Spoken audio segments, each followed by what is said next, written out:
Hello, so I just thought I'd have a quick chat with you about what happens on completion day. So it's a really exciting day, and your solicitors have potentially sent off all the money for completion. So what happens next? Well, hopefully back at your house, your removal people have filled up your van, or if you're a first-time buyer, you're all packed and ready to go.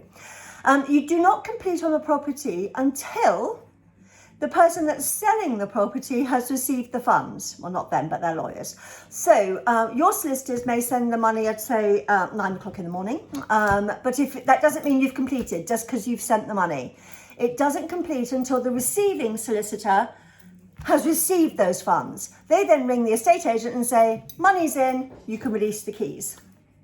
Now that all seems quite straightforward. So if it's only a chain of one, just you plus the house you're buying, you could have that all done maybe by 10 o'clock in the morning.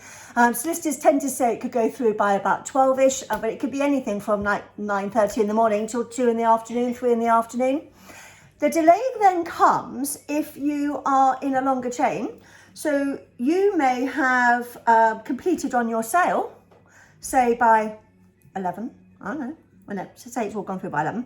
And then your solicitors have in turn sent that money up to the house you're buying.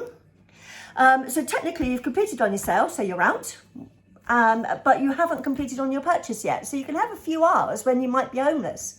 It's usually absolutely everything fine. And then those people in turn, they haven't completed on their forward purchase again until the money is received there. So this whole thing could go on sort of like 3 or 4 o'clock in the afternoon.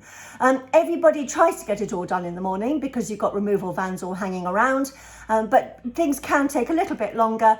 But I do think it's a misconception that just because you've sent the money that you have completed. Not at all, not until the other side's received it. Sometimes things do go wrong. So I do have a few instances, but one in particular, I remember on a Friday afternoon, a lovely family were moving into a house on Orams Harbour, and they came down for their keys, 3 o'clock in the afternoon, and husband, wife, children, dogs, and they came in for keys. But although the money had gone from their London solicitors, that had gone over, it hadn't arrived at the other end. And it turned out that there was a digit wrong on the bank account number. It is rare, but it does happen.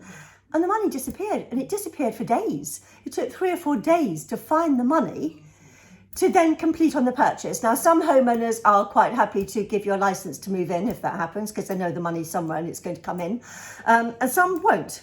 So sometimes, like these poor people had to go into short-term accommodation whilst the money was found. But generally, by and large, everything is nice and smooth on the completion day, so long as you've got everything lined up with your removals, and your solicitor has confirmed that the money's gone through. There you go. Hope that all makes sense, and I'll speak again soon. Bye.